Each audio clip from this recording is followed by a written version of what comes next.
Okay, so I'll continue the class.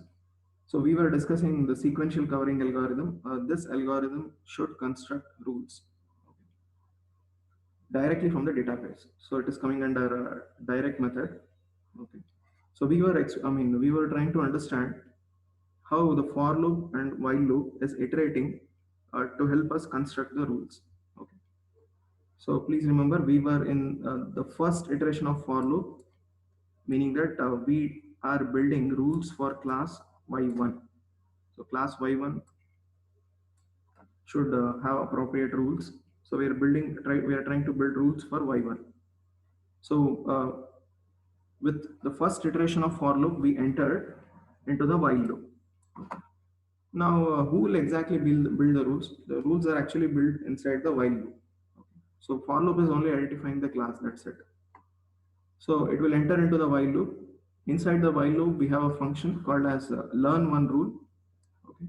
This function will take three arguments, three parameters: the record, training record, the attributes, and the class under consideration. And it will do its job. What is its job? Constructing the rules. Okay. It may identify 2 rules, 3 rules, 10 rules, 50 rules. Depends. It depends on the data set. Okay.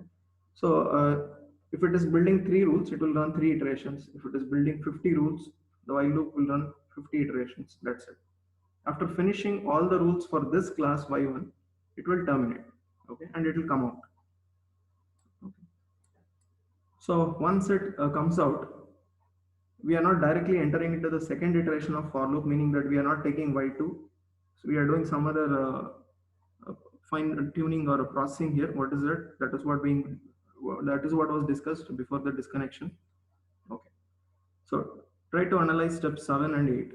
Step 7, remove the training records from E covered by R. What does it mean?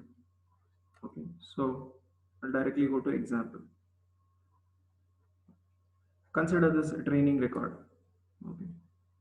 Now already I told you what is E. E is a label for the record. Record 1 is E1, record 2 is E2, record 3 is E3, and if 10 records are there, it is up to E10. Okay. Now what the algorithm is telling, if the records that have been utilized for constructing the rules should be removed, okay, before you enter into the second iteration of the for loop, meaning that, for example, I've written here, you can see, if E1 and E3 have been used to form the rules for class y1.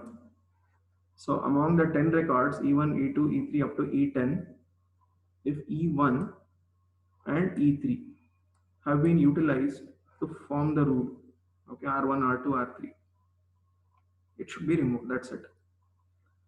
Meaning that before the for loop enters the second iteration, okay, so the records which have been utilized will be removed. So that's a very significant part of this algorithm. You may get confused in the textbook. So that is why I have tried to simplify it and hope this explanation was beneficial. Okay.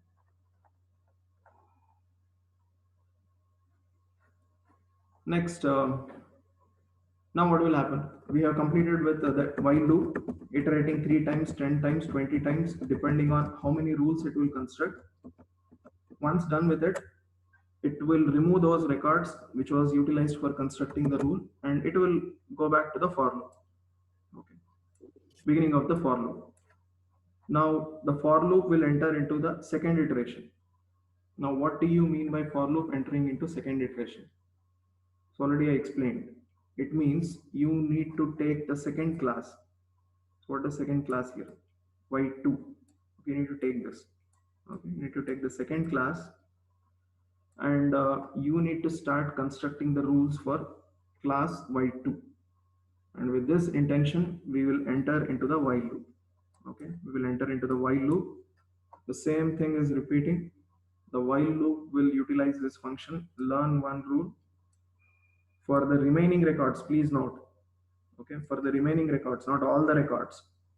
If 10 records were there and 2 records were utilized for constructing rules in the previous iteration, those 2 records are removed.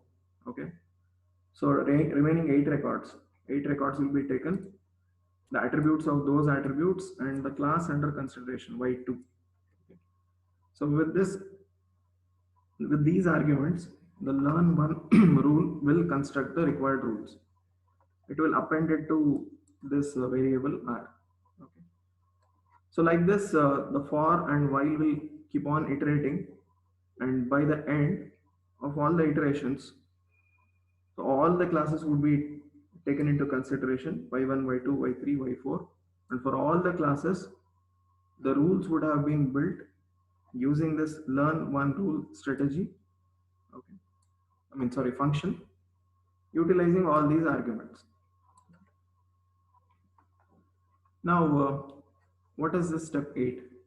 Okay, step 8 is whatever was there in R. That is, it's not, once again, it is not executed in one iteration, the final stage. It is part of the while loop. I think, sorry, I had missed it out while explaining. So it's part of the while loop. Each and every time you generate a R, okay, see, please see, it is being appended to the main rule list R. Okay, then we are ending the while loop. Okay, and entering into the next iteration of the for loop. I think I had missed this step and hope things are clear. Again, I'm repeating this step 8. Okay, it's part of the while loop. Before terminating the while loop, step 8 will add the records that have been generated in that iteration to the main rule list. What is the main rule list here? 8. It is appending it. Then it will terminate. Okay, and enter into the next iteration of the for loop. That is what we have end for here. Please see. Okay. So these were steps 9 and 10. And can you identify this step 11? It was discussed in the previous session. Step 11. See, we consider there were 3 classes, y1, y2, y3. Okay. For the 3 classes, rules were constructed by using the sequential covering algorithm, which is a direct method because the rules are constructed directly from the training record or the database. My question to you is, can you identify what is this step 11? Okay. See, this step 11 is nothing but, if you remember in the previous discussion I had told you, if a rule does not match, if a record does not match any of the rules, it should go to a default class. Similar to the switch case statement that I took as an example, which you are familiar with. Okay. We understood if the switch is not able to match any of the cases, it will go to the default. In similar lines, if a rule-based classifier is not able to identify a class for a record under consideration, for an input record, it will push that record to the default. Okay, what is the default? This yk. So we are appending the default to the bottom of the list, end of the list, R. What is this R? R contains all the rules. Okay. So this was the sequential covering algorithm. This was a direct method. This is a method used to construct rules for the classifier. We understood this method is taking into consideration the training records, and directly from the raw data, from the raw training data that is present, it is building the rules. Okay. So that is why it is a direct method. Okay, so we understood a few labels here used by the author while representing the algorithm. Okay. So we understood how rules are constructed by using the for loop and while loop iteratively.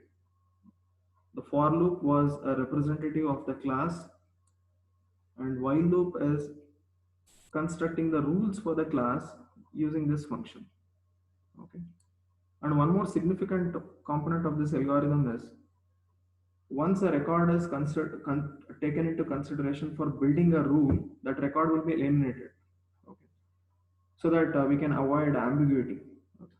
See, if a record contributes to multiple rules, obviously the chances of conflicts will be more. Okay. So once a record E1, training record E1 is contributing to building a rule R1, that record will be removed. Okay, and it's happening in the while loop. We even experienced it. Okay, it is being removed in step 7. You can see. Okay. And the records that are generated in specific iteration, that is R, is being appended to the main list before the while loop exits that specific iteration.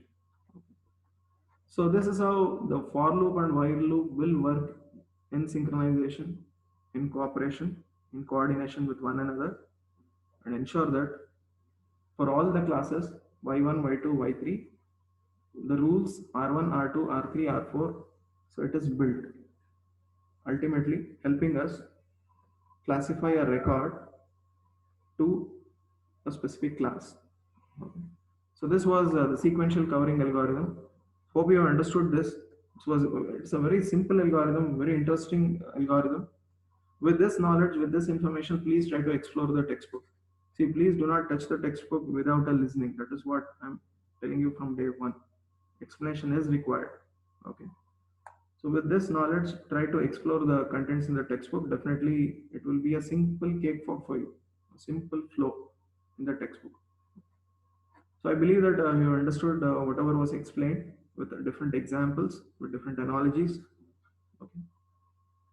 So with your confirmation, we will conclude this session. So are you clear with what was explained? Okay.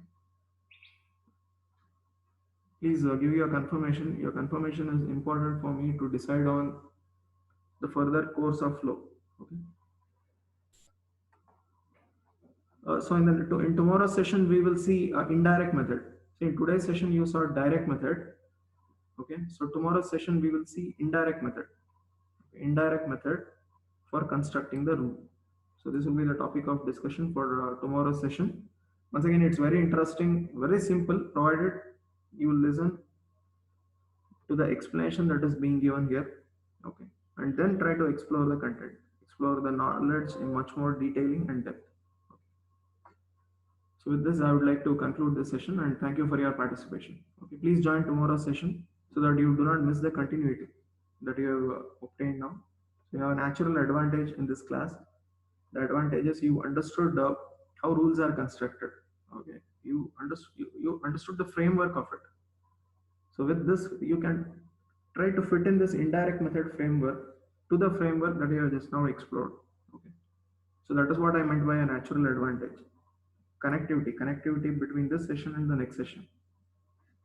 Okay, so once again, thank you for your participation. So we will conclude this session.